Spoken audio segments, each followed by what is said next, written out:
see a holy war spreading across the universe like unquenchable fire. Welcome to Watch Mojo, and today we're taking a deep dive into Frank Herbert's first sequel to Dune, Dune Messiah, for our MojoNotes series. You dive in. Yes? For those who haven't read the book, there are major spoilers ahead. In the shadows of Arrakis lie many secrets. State of the Empire. Dune Messiah opens 12 years after the conclusion of Dune.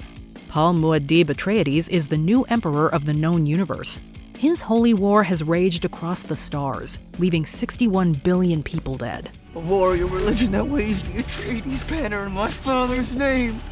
Fanatical legions worshipping at the shrine of my father's skull. A war in my name!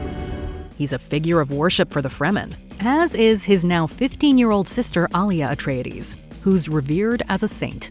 While Paul has married Princess Irulan, she's his wife in name only. Chani remains his true love. I want you to know, I will love you as long as I breathe. Paul's lack of an heir causes tension. Irulan has been slipping her rival contraceptives, which Paul knows but allows because he's foreseen that Chani will die in childbirth.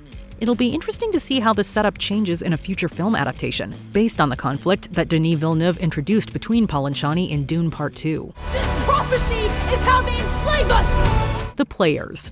Chafing under the new emperor's regime, several major factions plot against him. These include Reverend Mother Gaius Helen Mohiam and Paul's nominal wife, Princess Irulan. Mohiam seeks to salvage their breeding program, while Irulan's pride is hurt. The final conspirators are Edric, a Spacing Guild navigator, whose prescience conceals the plotters by association, and Scytale, a Tleilaxu face dancer who can change his appearance at will. The Tleilaxu specialize in genetic manipulation and have grown a Gola, a clone from cells taken after death of none other than Duncan Idaho to destroy Paul and Alia. Duncan Idaho. Yes, the Atreides hero, Paul Muad'Dib's most beloved friend and teacher. Now known as Hayt, spelled H-A-Y-T, he lacks memories of his previous life, has metal eyes, and is both a mentat and philosopher. Here's hoping Jason Momoa returns. Dreams make good stories, but everything important happens when we're awake. Because that's when we make things happen. Look at you. Put on some muscle? I did? No. Besides the aforementioned conspirators, other major players include the Tleilaxu dwarf Bijaz, as well as the Fremen high priest Korba. Ritual is the way by which men are enlightened Muad'Dib. Tell me, Korba, when was it you reinvented yourself from Fremen Fedaykin to religious fanatic? The day you defeated Shaddam and his armies, Muad'Dib. The day I saw the future. Lady Jessica is mentioned, but is far off on Caladan, something else that might change in a film adaptation given her larger role in the films, and just how great Rebecca Ferguson was in the role. We gave them something to hope for. That's not hope! Themes. Despite the relatively small cast of characters, Dune Messiah remains very much Paul's story, and it tackles some big ideas. If Dune is about Paul's rise to power as a hero, then the sequel is about his downfall and the negatives of hero worship. The prophet. Why is that a bad thing? Use it. Because all my visions lead to horror. Because you lose control.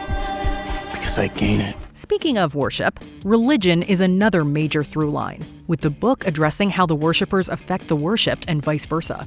Guilt also plays a major role, since Paul struggles with the people his war and reign have killed, as well as how his foreknowledge leads him to manipulate his loved ones. In that same vein, fate features prominently too. Paul constantly feels trapped by the future he foresees. I see possible futures all at once. And in so many futures, our enemies prevail. But I do see a way. There is a narrow way through. A gift. But let's return to the present. Edric arrives on Arrakis and offers Hayt to Paul. Please allow me the honor of presenting His Majesty with a small token of our esteem. Despite Hayt admitting that it's likely his purpose is to destroy him, Paul accepts Hayt into his service. Alia is also intrigued by the pseudo-Duncan Idaho. Can't say we blame her. Have you seen Jason Momoa? Yes, I'm going to Arrakis tomorrow with the advance team. Meanwhile, Reverend Mother Mohiam, who was banned from Arrakis, is imprisoned.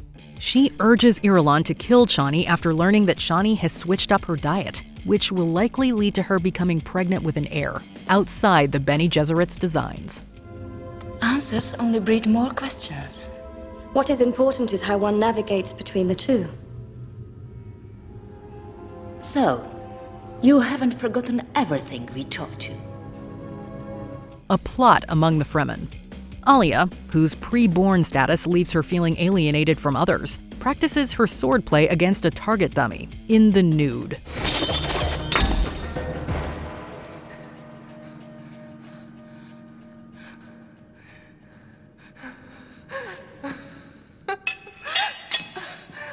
We're guessing that might get toned down for the big screen. She's interrupted by Paul and Stilgar, who are very uncomfortable, but update her on a guild plot to capture a sandworm and take it off-world, creating a new source of spice. And for that, they would need Fremen help. Alia is concerned that Paul's followers are imitating his future sight with fortune-telling, clouding the future for both of them. Later, Edric suggests members of Paul's own government may be involved in the plot to steal the worm. Alia and Hate. You will take the Golem Mentat with you.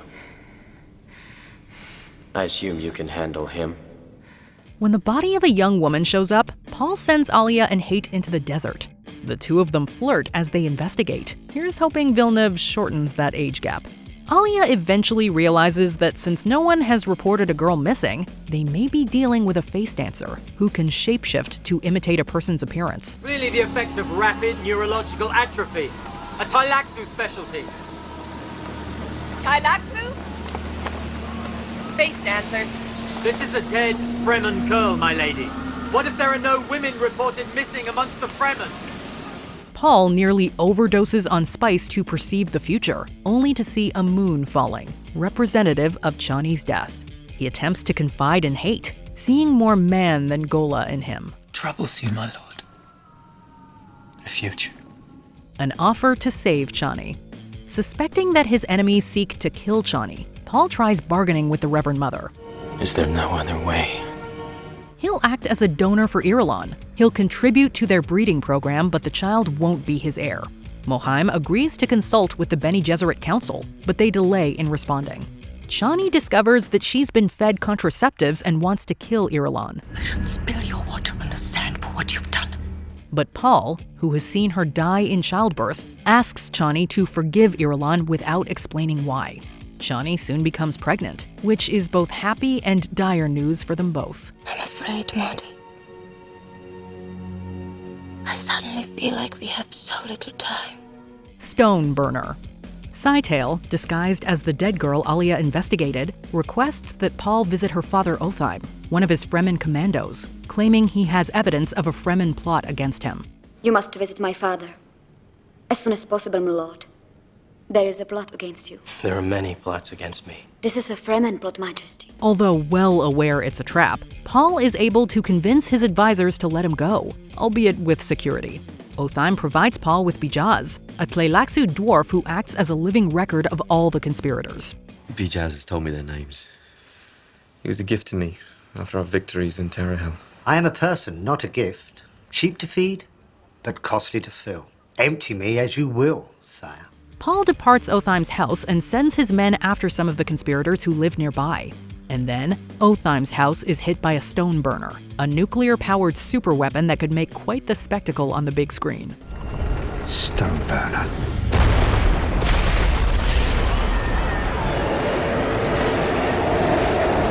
The destructive attack kills many, but the real danger is the radiation, which affects human eyes specifically. Paul and many of his followers have been blinded. Sight without sight. Despite ensuring all his men receive artificial eyes like Hate's, Paul refuses them. He doesn't need them. Muad'Dib. My gods! Muad'Dib. Calm, still. They blinded my body, but not my vision. Using prescience, he can still see everything that happens around him. Some Fremen insist he suffer the traditional fate of all their blind, going alone into the desert. The law! Muad'Dib! We live by Atreides law now still. None of these men are to be taken out into the desert. Nevertheless, he's able to forestall them by charging the Fremen conspirators, including his head official Korba, with setting off the Stoneburner and stealing a sandworm. They're not the only ones on trial, as Hate interrogates Bijaz. The dwarf instead proves to have the upper hand, implanting a hypnotic suggestion for Hate to assassinate Paul upon learning of Chani's death. But one day soon, the Emperor will come to you. A mask of grief obscuring his face. A mask of grief.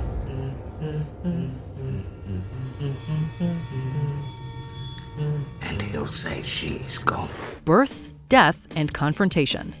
After a much accelerated pregnancy, Chani returns to Siege Tabor with Paul to give birth. As Paul looks out at the desert, he hears Chani call his name and knows she's dead, telling Hate. I can't see. My lord? My lord! Although the Gola's programming activates, Paul addressing him as Duncan Idaho, as well as the conflicting desires to kill and protect Paul, snap him back to his original self. This was the moment you came back to me, Duncan. Paul also finds himself now truly blind. Paul and Duncan go to Chani's body and discover, to Paul's surprise, that she gave birth to twins, a boy and a girl. He names his daughter Ganima and his unforeseen son Leto. Into the desert. Paul's newborn children are soon threatened by Scytale, who demands that Paul accept a Gola of Chani. Realizing that there will be strings attached, Paul kills Scytale, able to do so by seeing through Leto's eyes.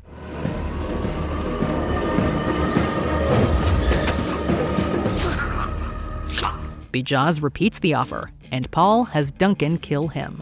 Alia, who has had the rest of the conspirators killed, joins Duncan in looking out at the desert. Now that his empire has an heir, Paul has departed, alone and blind. He's no longer Muad'Dib or the Emperor. Paul leaves his legacy as a man, not a messiah. No longer an emperor, no longer a god. A simple blind Fremen wanders alone into the desert to die.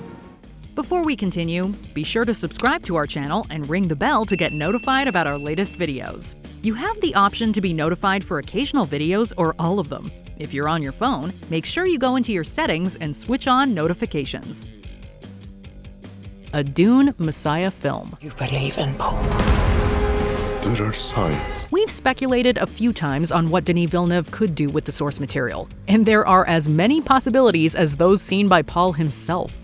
Will the time jump be adjusted? Will some parts be recast? Could we see the Holy War in depth?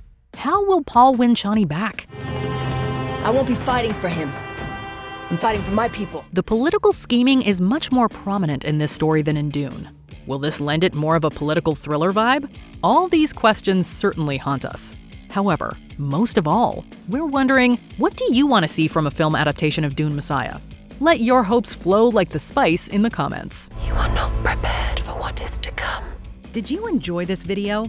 Check out these other clips from WatchMojo, and be sure to subscribe and ring the bell to be notified about our latest videos.